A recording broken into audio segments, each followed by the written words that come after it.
All right, good afternoon. This is Benjamin Hadfield with Stuart Scuba and Teach Me to Dive, and we have the honor of having some amazing women today with us from the Smithsonian Dive Institute and research team as well, coming out and doing some stuff with us today. So we have Leah Harper, Alicia Vollmer, and Tony Cooper. fantastic. So girls, what were you doing today? we were counting fish at some of the long-term research sites that are maintained for coral research by Florida Fish and Wildlife, where Alicia works, and also Nova Southeastern University. So there's a long history of coral surveys at these sites where people count the actual coral colonies as well as the soft corals. And we're adding another layer to that by counting the fish and the mobile invertebrates that live at those sites. Very Dr. Seuss. 1 fish, 2 fish, 3 fish, blue fish. Absolutely. So now here's the cool thing: is you girls are living the life. You hear these young women all the time. Hey, I want to be a marine biologist and I want to dive all the time. But you guys are doing it. So what was your path to get here? I've grown up in Florida my whole life, so I kind of always knew I wanted to be a marine biologist. I went to undergrad for biology, and then I went to grad school for marine biology, and I specialize in genetics, so I get a little bit of the lab work and I get to do field work. Awesome. Leah, what was your path? I always wanted to be a marine biologist because I thought it would be cool. And then when I was an undergraduate student, I did a study abroad program in Bonaire, which is the shore diving capital of the world. It's an amazing place to learn to dive. And then after that, I decided I needed to go to grad school to take it any further. So I went to grad school in Florida and ended up working for FWC for a little bit. And then now I'm at Smithsonian. How about you? What was your path to get here? Yeah, so I actually grew up on a very small island off in the middle of Bass Strait back in Australia, and that is where my passion for marine science and building marine came about. So then I did my studies at the University of Tasmania and the Institute for Marine and Antarctic Studies, and that's now where I work. I'm also with the Reef Life Survey Foundation, so we're a global NGO. We train up citizen scientists to do a lot of the methods that we were doing today, and that's where our collaboration with Smithsonian and Leah have come about, because these guys have been really supportive and have adopted our methodologies. So now we're here collaborating, doing the same kind of work, and it all feeds into the one database and one data source. So now everyone can access it online whenever they need. Perfect. So, again, it's super amazing. 3 women, you get to live the dream. I mean, it's interesting. I heard one of you say earlier, well, I can't afford a recreational dive, but I do this for a living. But this is the dream, right? Yeah. And how is it working doing this type of work? Oh yeah, like you have to pinch yourself. Like it really is the dream, you know. I mean, it's not when you have the bad weather days and the bad biz days. It's sad, but yeah, absolutely, it's definitely living the dream. And yeah, we're definitely thankful for that. There's not a day that goes by that we're not grateful for that opportunity. Now, obviously not a Florida native, but if you're talking to your younger self at 11 years old, what would you tell her to make your life currently more easy and make this path easier to get into? Back yourself. I think, yeah, back yourself more and go for it. Don't let people tell you can't do things. Just do it. How about you, Leah? I mean, I think the advice that I would give myself, and the advice that is very similar to what Tony said, the advice I always give to people younger than me is to ask for opportunities. Don't wait for someone to come up to you and offer. You need to kind of seek out opportunities and ask. If you see something you want to do, find someone who's doing it and ask if you can help. How about you? Yeah, it kind of goes with what Leah said, but it's all about who you know. So the more you engage with others, the wider your network becomes. Right on. So as you go through this, what are some of the things that you guys had to do to study to get to this point?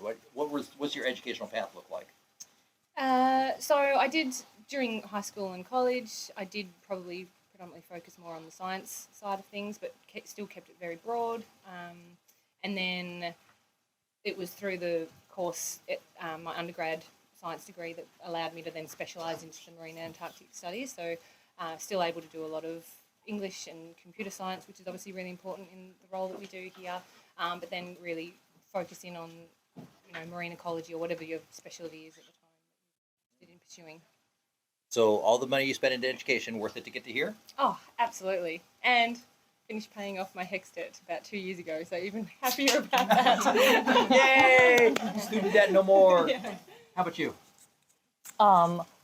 What was the question? Sorry. What are what was your path in terms of what did you have to study to get here? What did I have to study? I studied biology in undergrad, and then specialized, like Tony said, in marine science in graduate school, which that's a pretty typical path, I think. I don't know a ton of people who major in marine biology as an undergraduate student. But then to get here specifically, there's a lot of, I think, self-learning too that goes on, where you're learning how to analyze data, to manage data sets, it's a lot of data stuff. Data is sort of our bread and butter. No matter whether you're a geneticist or a field ecologist, it's sort of the way that we produce anything to share with the world is through data. So that's like one of the main skill sets that's really important to develop. That and communication and writing. Those are the main things that we still work on and study to this day. And getting to your diving early. Oh, yeah. Come to you guys and do your dive courses. Yes. So there you go. She said, come to Stuart Scuba. Get certified now. Absolutely. Yeah. When did you get certified? When I was about 16, I think, 15 or 16.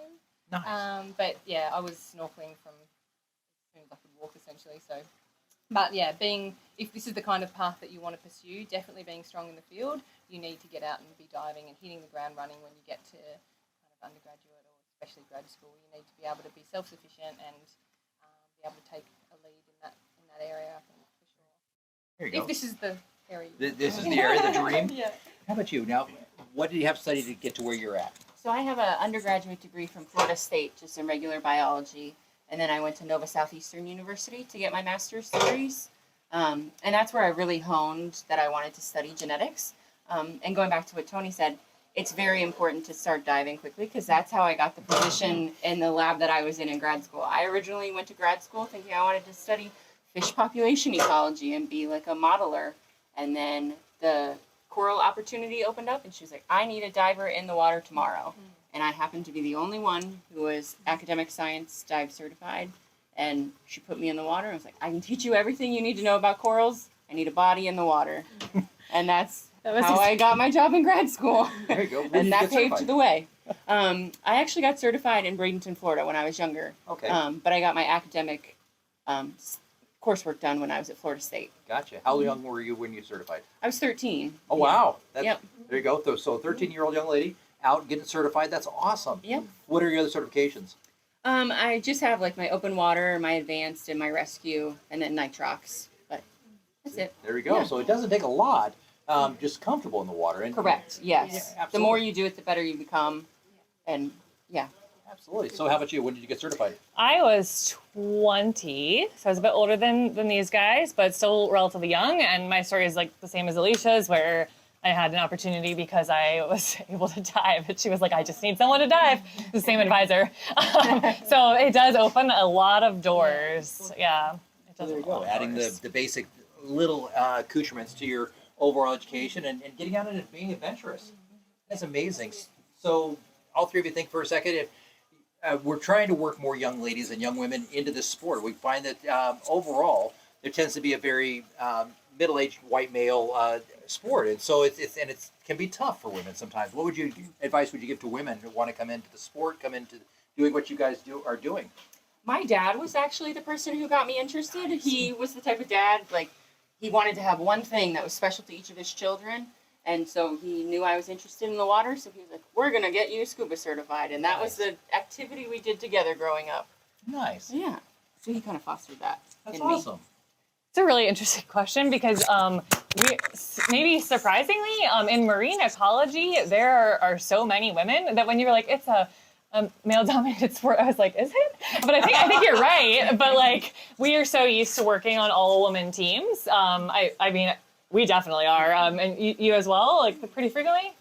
Yeah, it's getting definitely more females are coming through for sure, but it's still, back home, probably I would say more male. Okay. Yeah. I feel like maybe it's the luck of the draw, but yeah, I feel like in science diving we work on boats with all women pretty often. But I guess my first bit of advice would just go into science diving if you're a woman, because you'll be in good company, but also like I guess like a good analogy. So if you're uncomfortable, like it's like play some golf, which is a very white male dominated sport. It's really good to go with someone who makes you feel comfortable in that environment when you're getting started. Right on. Yeah, that helps a lot. It's very hard to go in cold by yourself. Awesome. Okay. Ladies, we went out diving today. We saw some reefs and we counted some fish. I watched you count fish more accurately and enjoyed the time with you. Today, what were you doing specifically?